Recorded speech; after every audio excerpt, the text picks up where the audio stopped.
Sebo owaye bulaka. Okimanyi nti omusajja oyo sebo naku zino nsirise nnyo yo balamu.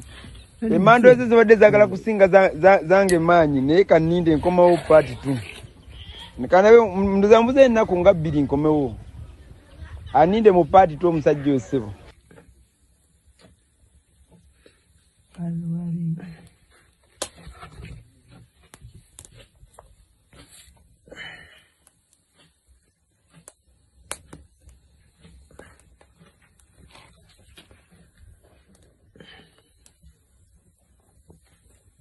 Sebo owaye bulaka. Okimanyi nti omusajja oyo sebo naku zino nsirise nnyo yo balamu. Emando ezo zibadde zaagala kusinga zange maanyi naye kaninde nkomawo part 2.